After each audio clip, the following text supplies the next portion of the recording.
అండి, అందరూ ఎలా ఉన్నారు? ఈరోజు నేను మరో ఫ్రై రెసిపీతో వచ్చానండి. ఇవాళ నేను చేస్తుంది జీరా ఆలు ఫ్రై. దీనికి కావాల్సింది మీడియం సైజ్ పొటాటోస్ అండి.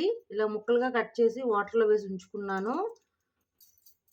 1 టేబుల్ స్పూన్ దాకా జీరా, పచ్చిమిర్చి 2 ఇలా చిన్న ముక్కలుగా కట్ చేసుకోవాలి. కరివేపాకు 1 రెమ్మ, పసుపు 1/2 టేబుల్ స్పూన్, కారం 1 టేబుల్ స్పూన్, ధనియా పౌడర్ 1/2 టేబుల్ స్పూన్, జీరా పౌడర్ 1/2 టేబుల్ స్పూన్, కొద్దిగా చాట్ మసాలా, లెమన్ ఒక చెక్క జ్యూస్ లాగా తీసుకోవాలి, కొత్తిమీర కొంచెం, ఉప్పు తగినంత, ఆయిల్ సరిపడేంత.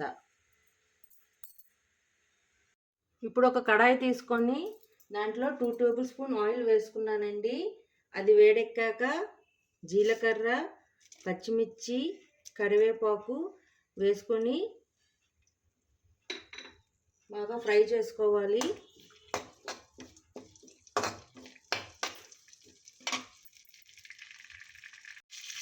పోపు బాగా వేగిపోయింది. ఇప్పుడు దీంట్లో మనం కట్ చేసి పెట్టుకున్న పొటాటోస్ అన్ని వేసేస్తున్నాను.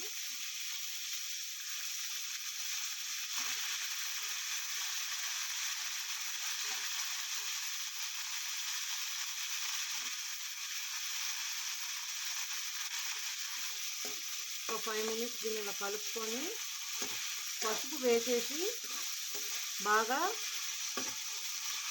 మూత పెట్టేసి మెత్తగా ఉడకనివ్వాలి.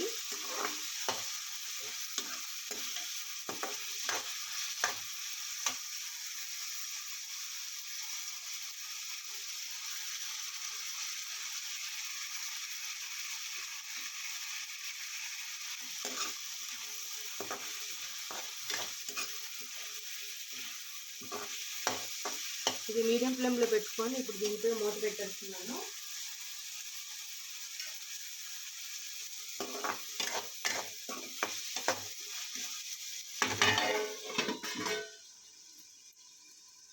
చూడండి, బంగాళదుంపలు బాగా ఉడికిపోయాయి. ఇప్పుడు దీనిలోన మనం స్పైసెస్ యాడ్ చేసుకుందాం. కారం, ధనియాల పౌడర్, జీలకర్ర పౌడర్, చాట్ మసాలా, లెమన్, ఉప్పు.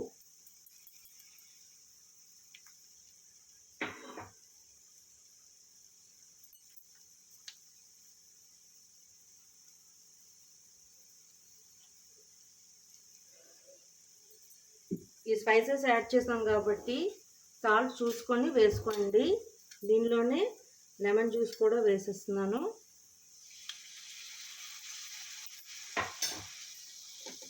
ఇవన్నీ బాగా మిక్స్ చేసుకొని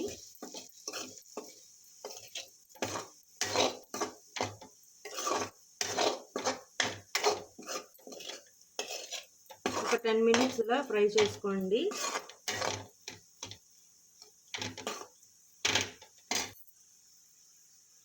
ఇది ఒకవేళ మీకు అంటుతుంది అని మీకు అనిపిస్తే కొంచెం వాటర్ చిలకరించండి. అప్పుడు అది అంటుకోదు, క్రిస్పీగా టేస్టీగా వస్తుంది.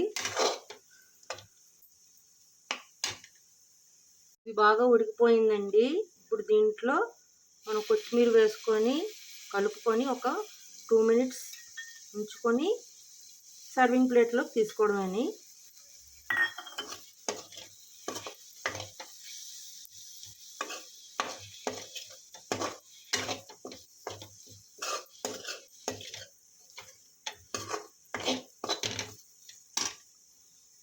రెడీ అయిపోయిందండి. గ్యాస్ ఆఫ్ చేసుకొని సర్వింగ్ ప్లేట్లో తీసుకున్న ఇది వేడి వేడి అన్నంతో సాంబార్తో తింటే చాలా బాగుంటుంది. అలాగనే చపాతీతో కూడా తినచ్చండి, చాలా బాగుంటుంది. మీకు నచ్చినట్లయితే like, share and subscribe it. Bye.